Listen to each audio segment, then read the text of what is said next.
Uninterrupted Media presents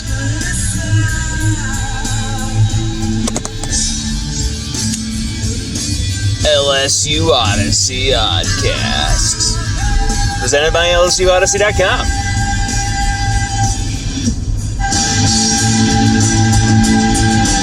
Yeah.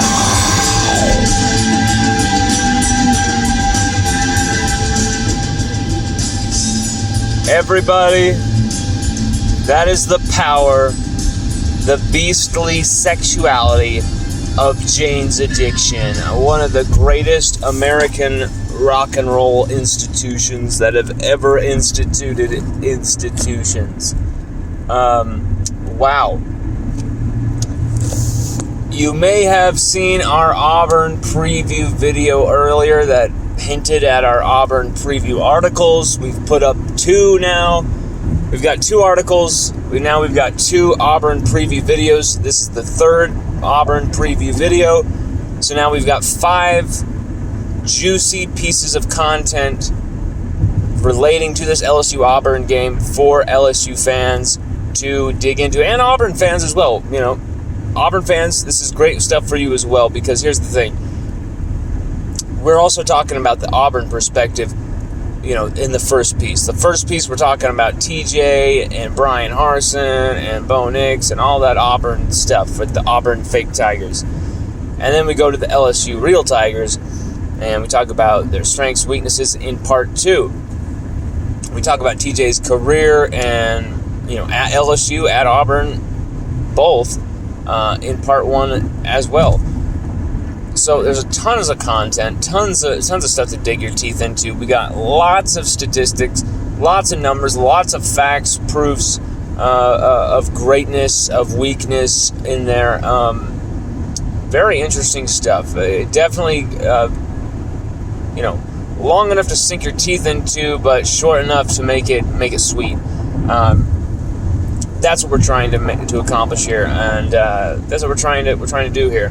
And LSUODYSSEY.com has been rolling it out, game by game, week by week, outclassing the competition. I don't have to tell you that. Just read this stuff. Just watch this stuff. But talking more about this LSU Auburn game, you know, I tweeted out something earlier. I was talking about LSU allowing a certain amount of yards. You know, LSU only rushing for 80.3 yards total as a team per game in 2021. 80.3, guys, gals, and everybody who joins us. Seriously. That's a joke. 80.3 yards rushing per game.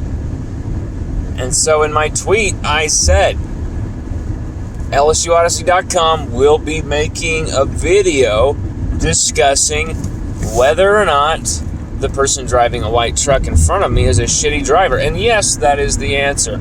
No, the question is whether or not LSU should utilize and trust youth on the offensive line over these veterans.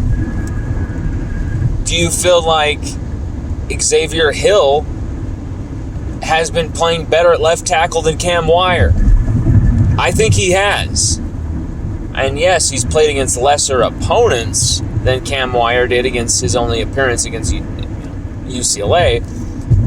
But to me, the fact that Xavier Hill has barely even been talked about, almost like this is Cam Wire's position, just automatically is kind of ridiculous to me. Xavier Hill played well. The only times he was left abandoned and made really big mistakes, you know, there's 2 or 3 that were on him, kind of smaller ones. There was one big one that was on him, where Max got hit in the end zone. Max had to get rid of it, almost was a safety. But other than that, it was always Ed Ingram to his left that was really letting down that left side. To his right at left guard. Ed Ingram was just I don't know what's going on with Ed Ingram. It is the most perplexing part of this team. Ed Ingram is supposed to be a cornerstone, and he's supposed to be a cornerstone, but he's been Oliver Stone. He's been more out of his mind than Oliver Stone on the set of Natural Born Killers. Okay? Like, I don't know what's going on with Ed Ingram. You know? He's like the Warren Commission. You know? Like, it's just, what the hell's going on here? And the whole offensive line has been disastrous. But when you look at the veteran leadership on this team, and you go, wait, that dude, he's messing up? He's making these errors? This is happening because of him? What? It becomes kind of this, like, what? Like, what'd you say, Matt? Like, it becomes a big deal. Like, are you kidding me? Because once you see the veteran leaders like an Ed Ingram, who should be a second-round pick at the worst, you know, he's been playing so poorly, this is going to considerably lower his draft stock.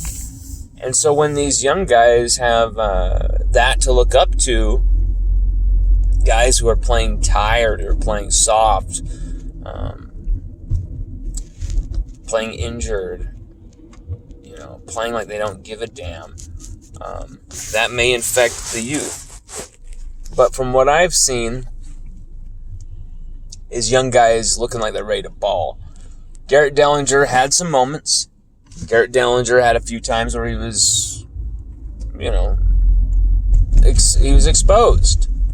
Every single one of these LSU offensive linemen have been ruthlessly exposed. Every single one of their deficiencies, every single one of their weaknesses. If you're going to, say, 3 years from now, draft Garrett Dellinger in the NFL draft, and you wanted to know exactly where his weaknesses lie, they're right there on the tape. If you were going to draft Ed Ingram, there's so many weaknesses that we didn't even know he had that are right there on the tape. If you're going to draft Austin Deculus and you don't know if he's durable enough, if his appearance numbers have kind of bloated that type of a feeling around him, you can watch those appearances. They're right there. If you know the guys that I'm really thinking about here in this whole complete discussion about the offensive line is guys that we've barely even seen, or guys who just haven't done anything. Anthony Bradford, Cardell Thomas. You know, what is going on with Anthony Bradford? There's times he looks good out there. There's times he looks way too top-heavy. Okay, that's fine. But what the hell is he going to be out there? Is he going to be a right guard? Is he going to be a left tackle? Where is he playing? We need to figure that out and figure it out now. We need to have an identity for every one of these guys. They don't have an identity. There's no identity for any of these guys, because there's no collective identity. If there's no collective identity, you yourself cannot have a fortified mentality that is of its own singularity. You know, Eli Ricks was a great defender last year, you know, began his brand, established his name, etc. But when you look overall, taking away his 4 interceptions, 2 return for a touchdown, he was a part of the worst LSU defense of all time. And you know what? He actually allowed 1 or 2 touchdowns. I think it was just 1 against Mississippi State. So, you know, he himself, Eli Ricks, was caught up within that. And that's what happens when the collective is poor. It doesn't matter how good the individual is. When the collective is poor, especially on a football field, on a soccer field, one or two players, they may get touchdowns, they may score goals, stuff like that. They may make tackles, whatever. It's still going to destroy the game for the team. It's still going to destroy the result, because when the collective is off, everything is off. When you look at the offensive line play for LSU, it has been nothing short of a disaster. Nothing short of a disgrace. And I've seen some people blame Brad Davis for this. I've seen people whose football opinion I really trust and admire blame Brad Davis for this. And I just got to say, you're wrong if you're blaming Brad Davis for this. This has nothing to do with Brad Davis. This has everything to do with James Craig.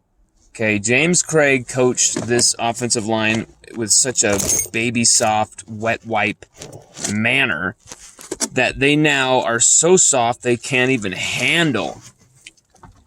They can't even handle the PG-13 version of Brad Davis's offensive line coaching. They can't even handle the Clean Flakes edited version, okay? But yet he's such a drill sergeant and you haven't even seen a drill sergeant yet, bro. This guy's trying to make sure you can be able to work and play for him.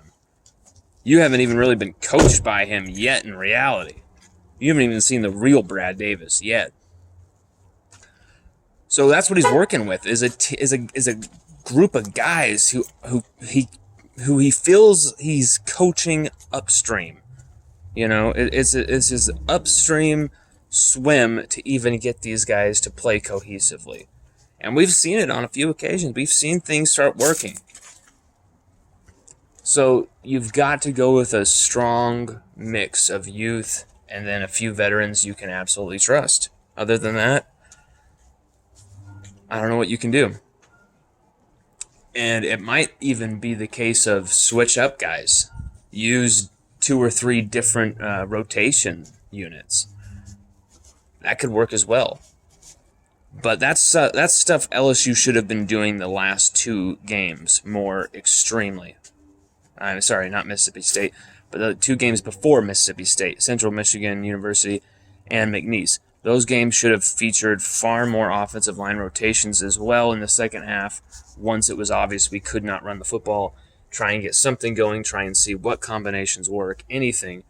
And it just seemed like we would plug in a guy here, take one guy out, plug in that guy back again, remove him again, and it just seemed like it didn't really do much.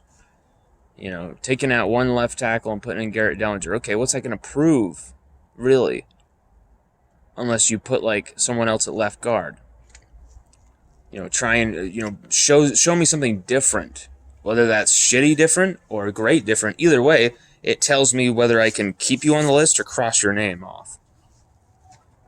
And I think that's the problem with the offensive line right now, is Brad Davis is trying to, pick through the weeds of what he has.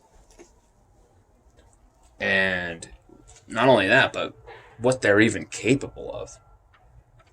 So for me, for my 5 starting offensive linemen versus Auburn, knowing the team they have, knowing how important this game is, knowing all the stakes, knowing LSU need to run the football, I would go with Anthony Bradford at left tackle. No, sorry, let me change that. I would go with Garrett Dellinger at left tackle. I would go with Ed Ingram at left guard, but would not hesitate to pull his ass. If he's blocking Casper the Friendly Ghost again, pull his ass. So you got Anthony Bradford left tackle, Ed Ingram left guard, center Liam Shanahan, but I say it begrudgingly. He has been bad on the interior blocking, just bad. Great snapper, extremely poor at blocking after the snap. Chasen Hines at right guard, I feel like you could take out Chasen Hines, switch Anthony Bradford to right guard, and then have Cam Wire or Garrett Dellinger playing left tackle, and that would be just fine. but I feel like it doesn't get the best out of Anthony Bradford, and I feel like Chasen Hines is a little bit... He's playing better than Ed Ingram right now. Chasen Hines is playing better than Ed Ingram right now. And Chasen Hines was blocked into Max Johnson last week.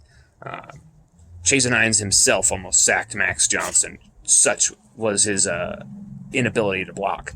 So that's what we're talking about. So, Chasen Hines at right guard. And then at right tackle. This is going to be very interesting.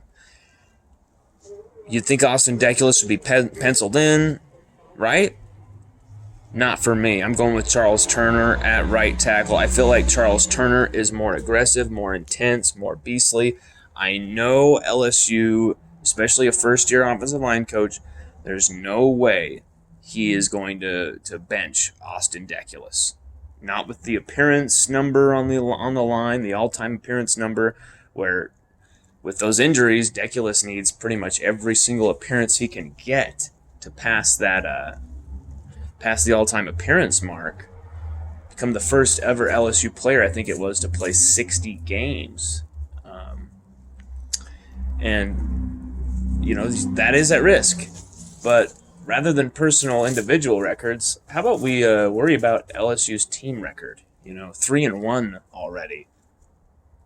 With, barely entering the SEC schedule with just one SEC game down, and we've already lost to UCLA. Let's worry about that record. So for me, I go with Charles Turner at right tackle, a place where he actually performed pretty damn good. And we saw some great football from Max Johnson when Charles Turner was playing right tackle as well. I know that won't happen, but I'd love to see that lineup of Bradford at left tackle, Ed Ingram, who really needs to play well this weekend. Mr. Evernasty, you have to play well this weekend, my man. Bradford, Ingram, Shanahan, Hines, Turner. That five, what can they do against Auburn? I think you got to trust in a mix of youth and veteran leadership. And you know what? Xavier Hill, he's right there off the bench. Same with Garrett Dellinger. First two options off that bench. And don't forget about Cardell Thomas. Cardell Thomas he's probably been the best practicing offensive lineman in the last 4 weeks. And that's hearing it from the horse's mouth. That's hearing it from the offensive line staff. Mark Hudson specifically. So there's what I'm casting my lot with that 5 for LSU's a game against Auburn. For me, you got to go with Bradford at left tackle. Got to stick with Ingram because he's the most talented guy you have. Got to stick with Liam Shanahan because he can at least snap the damn ball. You got to stick with Chasen Hines because he is nastier than the others. But at the same time, don't hesitate to pull him or Ingram quickly from Marlon Martinez or Cardell Thomas if you have to. And then at right tackle, the stunner. We're not talking Austin Deculus. We're talking Charles Turner coming in. So, you may be bugged, you may be surprised by that, but I would love to hear your opinions, your thoughts, and what you think. And,